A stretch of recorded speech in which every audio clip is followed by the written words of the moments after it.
سونے والوں کو جگا دے شعر کے اعجاز سے، خرمین باطل جلا دے شعلہ آواز سے۔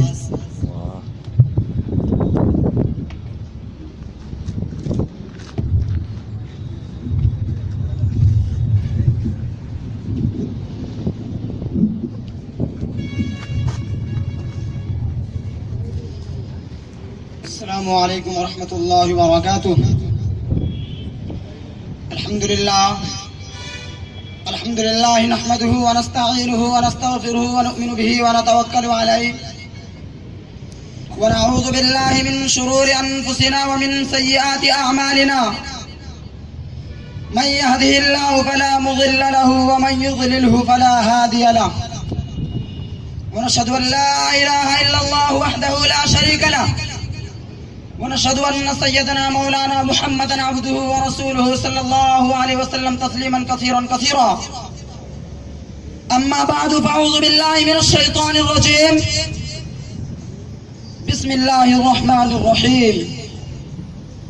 قال الله تبارك وتعالى في القرآن المجيد والفرقان الحميد: وما أرسلناك إلا مبشرا ونذيرا. محترم حضرات، سامعین کرام، بالخصوص اسٹیج پر علماء کرام، میں اس بزم پربہار میں سیرت نبوی صلی اللہ علیہ وسلم کے متعلق کچھ عرض کرنا چاہتا ہوں، اس امید کے ساتھ کہ میری باتوں کو بغور سنا جائے۔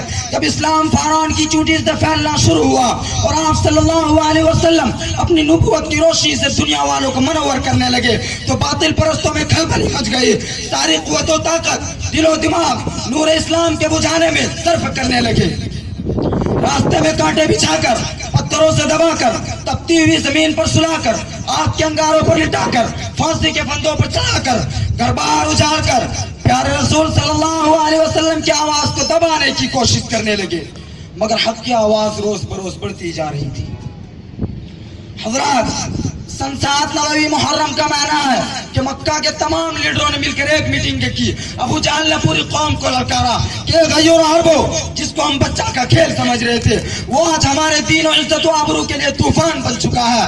جس دین کا چرچا محمد کر رہے تھے، ان کے ماننے والوں کی تعداد روز بروز بڑھتی جا رہی ہے، ہمارے خداؤں کی توہین کی جا رہی ہے، جھٹلایا اور ٹھکرایا جا رہا ہے۔ اس لیے آپ کے بعد اب پوری طاقت سے آگے بڑھو، ورنہ وہ دین دور نہیں کہ مکہ سے ذلیل و خوار ہو کر نکلنا پڑے گا۔ ابو جہل کی تقریر نے پوری قوم کو گرما دیا، طرح طرح کی تدبیریں پیش کی گئی۔ بڑے دیر کے بعد یہ ہولناک تدبیر پاس ہوئی کہ محمد اور ان کے ماننے والوں کو بالکل بائیکاٹ کر دیا جائے، ان سے سلام و کلام، لین دین بالکل بند کر دیا جائے۔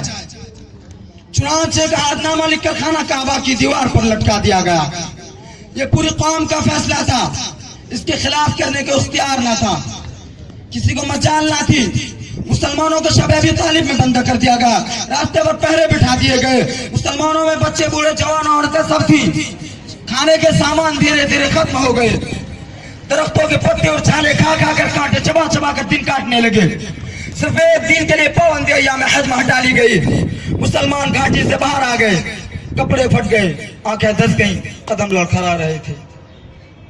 محترم حضرات، قربان چاہیے ان مسلمانوں پر کہ جس کی زبان پر کوئی شکایت نہ تھی۔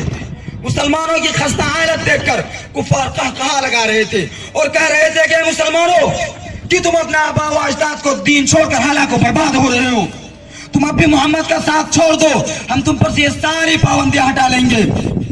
مگر مسلمانوں نے جواب دیا، کفار سن لو، ہم حق پا چکے ہیں، ہم دربار محمد میں اقرار محمد کر چکے ہیں، ہم پر اسرار محمد کھل چکے ہیں، گفتار محمد صلی اللہ علیہ وسلم نے ہمیں محو کر دیا ہے، لہذا ہم طوفان سے ٹکرا سکتے ہیں، خون کا دریا بہا سکتے ہیں، آپ کے بستر پر سو سکتے ہیں، بھوک سے تڑپ تڑپ کر دم توڑ سکتے ہیں، مگر مصطفیٰ کی رسالت کا انکار نہیں کر سکتے۔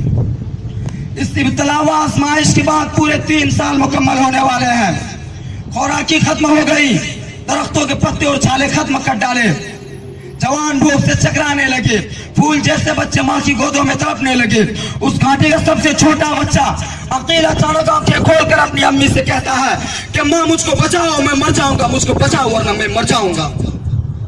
माँ के जिब्त का बंधन टूट गया, वो बेतहाशा अपना जमीन पर पटकने लगती है, लोग उसे संभालते हैं और वो ये कहती रहती है कि मुझको छोड़ दो, मैं अपने लखते जिगर से पहले मरना चाहती हूँ। दुनिया वालों जरा सोचो कैसी संगीन घड़ी थी, कितना भयानक मंजर था, मगर रसूलुल्लाह की बातों से मुंह न मोड़ा। आज हम भी तो रसूलुल्लाह की गुलामी का दावा करते हैं। अगर हम नमाज पढ़ते हैं, रोजा रखते हैं, ज़कात देते हैं, हज अदा करते हैं, तब तो वाकई हम अपने दावे में सच्चे और पक्के हैं, वरना हमारा दावा बातिल और बेकार है। किसी शायर ने क्या खूब कहा है, पहले मस्जिदें थी कच्ची तो पक्के थे नमाजी, पहले मस्जिदें थी कच्ची तो पक्के थे नमाजी, आज मस्जिदें हैं पक्की तो कच्चे हैं नमाजी।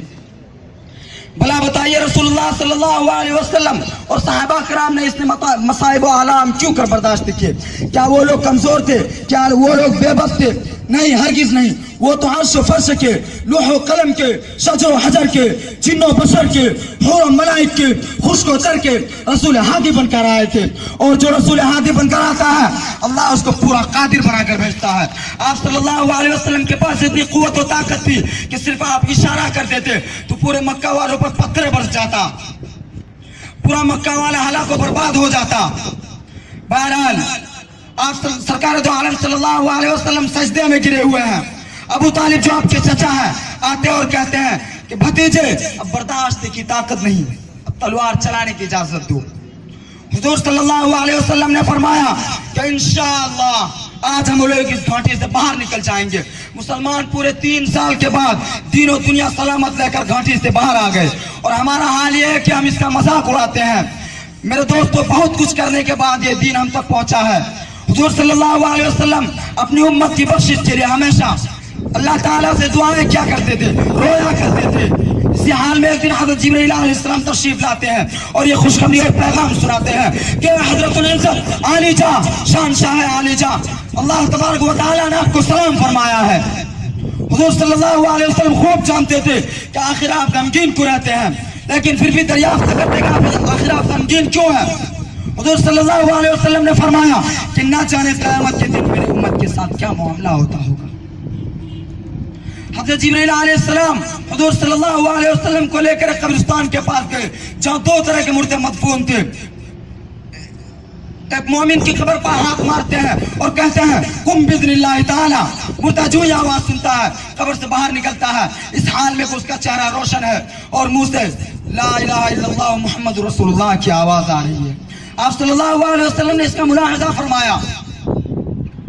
इसी तरह हज़रत जिब्रील अलैहिस्सलाम एक कब्र पर, मुशरिक की कब्र पर हाथ मारते हैं और कहते हैं कुम बिज़निल्लाहि ताला, मुर्दा जो ही आवाज सुनता है कब्र से बाहर आता है, इस हाल में के चेहरा काला है और मुंह से हाय हाय अफसोस की आवाज आ रही है। हुजूर सल्लल्लाहु अलैहि वसल्लम ने हज़रत जिब्रील अलैहिस्सलाम ने फरमाया कि जिस तरह भी आपने अपने मोमिन बंदे को और काफिर को देखा, ठीक इसी तरह उस दिन भी होगा कि हर कलमा गो को उसकी कब्र से कलमा के साथ उठाया जाएगा और काफिर की यही हालत होगी जो आपने अभी देखा।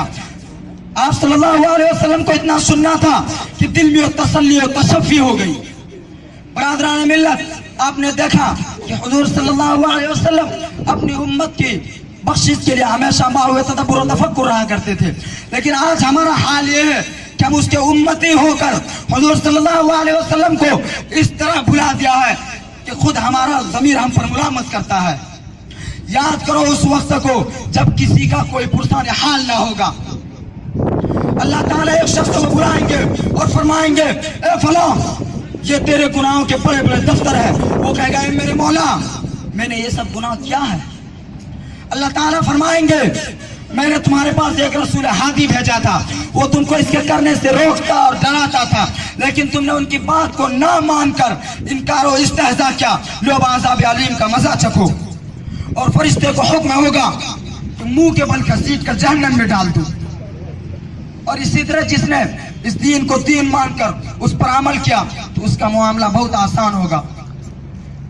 इसीलिए किसी शायर ने क्या खूब कहा है कि मोहम्मद से वफा तूने तो हम तेरे हैं, कि मोहम्मद से वफा तूने तो हम तेरे हैं, ये जहां क्या चीज है, लौह कलम तेरे हैं।